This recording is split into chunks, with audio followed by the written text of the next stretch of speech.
everyone, and welcome to the All Things ITSM Global podcast.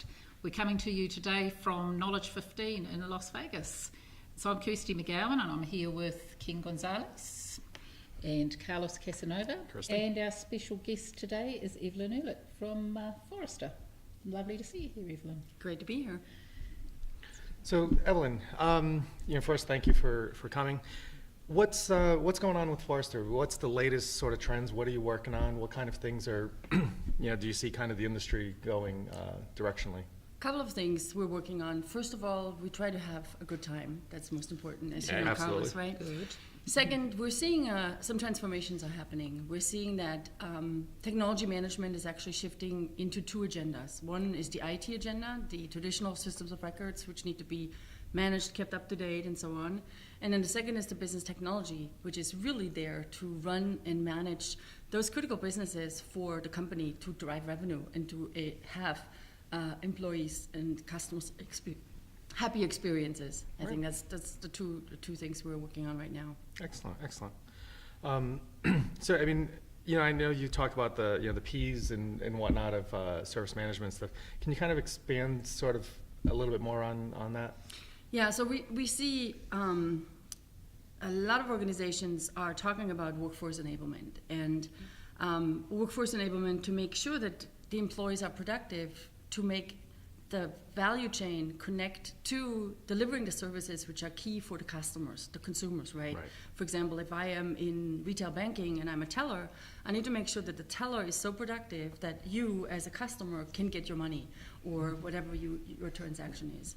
So for that, I've been talking a lot about the 4 P's of service management, which means that you first have to have it pain-free.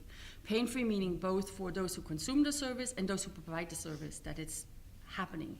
The second one, they have to be predictive to some extent. We have to understand a persona like a teller, and then with that teller, what's that persona need and how can we predict what that person needs before that person is actually getting to the point, right? Then the third one, it has to be personalized to some extent, that it is, again, relative to your person, relative to what you're doing, and then it has to be productive, meaning that service app stores or whatever you have at your point of when you interact with technology, that you actually can be productive. Now, this is both for those who support, those who are in the enablement, and those who are actually consuming the service, no matter if it's a business service or a mission-critical business service, like in this case, it's the teller, or it is more of a supporting business service, like the onboarding of an employee. Excellent. It's funny you mentioned about the predictive and personalized thing. I spent quite a bit of time last night speaking with an individual from a large financial services firm, and she was talking about exactly that. She was talking about how they have 180,000 people from around the world, and she's trying to build a portal catalog type of approach where, whether it's the 70-year-old elderly person that's coming on to the site for the first time, or the 20-year-old that's used to going through with the phone, predicting who is this person, so I can limit their searching, their tickets, that sort of thing, to really narrow down. So I think you're really hitting on a really important part, that as we expand this coverage area of what used to be just this IT service management type thing, and it really is much greater than that, we have to start recognizing, like you said, it's painless to this person that maybe is not very familiar with technology. So that's an interesting thing that you're seeing. And just last night, this individual was talking about this is her charge now for 2015 to get that in place. So Yeah, we've got to think a lot more about the outcomes for our customers rather than the process that makes that happen. I think people in technology tend to get very bound up with that process and actually forget that what they're trying to do at the end is make a customer happy. And I do think this might be a little bit contradictory to some of the things we've heard, but if you think about other business teams, they always had a product. We in technology, we should become much more product managers, right? Why don't we know the price of a product? Why don't we understand that the price, that the product actually has to be delivered in a certain way, be it in the service app store? To me, still, I've been an analyst for 8 years. It is mind-boggling that we in IT have neglected such fundamental things in space. And I think the challenge is service management, unfortunately, started out with much more of a religion, much more of something which is just not really, it wasn't practical, right? And that foot, that start out just gave the whole thing a different flavor. So a lot of the research we're doing is we're bringing service management back to those who said, this is not for me, because there is no other way. We have to have some processes to do that. And I think finally, organizations are realizing that.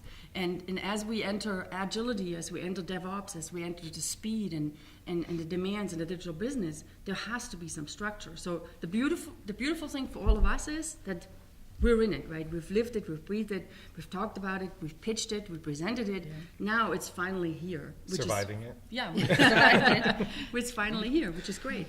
Over the course of the past few years, I know a lot of the base guidance that you've provided people has focused on being able to get some of the essentials down for being able to do ITSM. Would you say that your focus on the 4 Ps now is actually helping people to put that in perspective more and have their overall adoption goals be actually simpler and more straightforward? Yeah, it goes back to what you said. It's the outcomes, right? What are the outcomes? IT for IT's sake does not help us. Technology for technology's sake does not help us. What we need to understand is what systems of engagements do we need to enable our customers with, and our customers in technology management are those who help our end customers, right? Again, the teller is our customer. In some cases, we're directly connected to it because we manage websites, we manage mobile devices. That's more on an operations side. But these 4 Ps allow us to connect to the outcome, which is the employee to be enabled in a digital way or in whatever way so that they can actually do their job. Now, productivity, I've done a research project for productivity and lots and lots of challenges around productivity. Companies are losing tons and tons of thousands of dollars because these employees are not productive. In a manufacturing line, when we did go through Industrial Revolution, exactly. that would have been impossible. Right. Imagine, Volkswagen, Toyota, all of those, losing the amount of productivity on the creation of a car.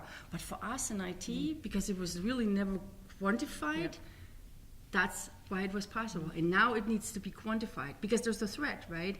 The threat is there's other people and other organizations who can do it better, faster, and cheaper.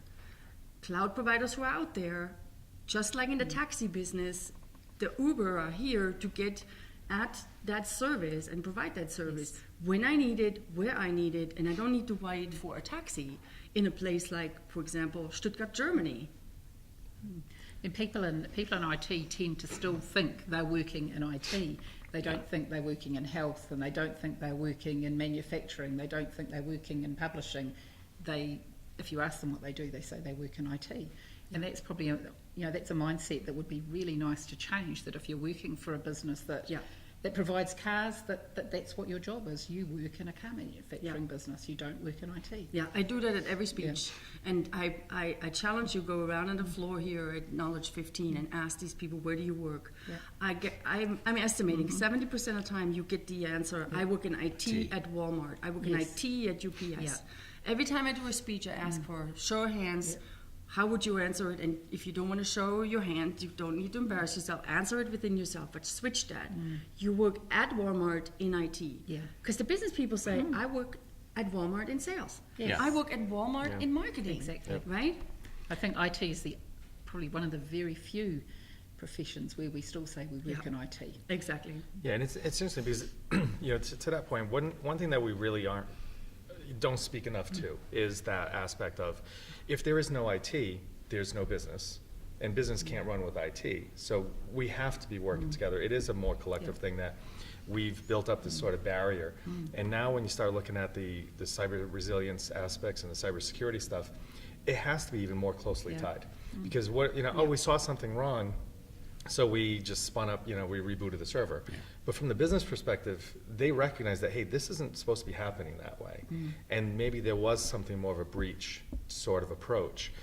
And we don't see that outcome and translate it the same way. We're translating the outcomes very differently. Yeah. And until we really see it from the business perspective, we're really kind of fighting each other in a lot of ways. And we're seeing it also, just one more thing, here at the event, when I hear the word or the four-letter acronym MTTR, that puts me back into the 1970s. I've been in IT for so long. Mean time to repair means nothing. Really, mean time to repair means nothing to the business, right? So I've been talking to many of my clients, and I've been saying time to business impact means something. Time to business impact is measurable in terms of what it means to the business. Mean time to repair, it sounds like I'm taking my car into a shop, right? It's so the metrics and the behavior and the culture.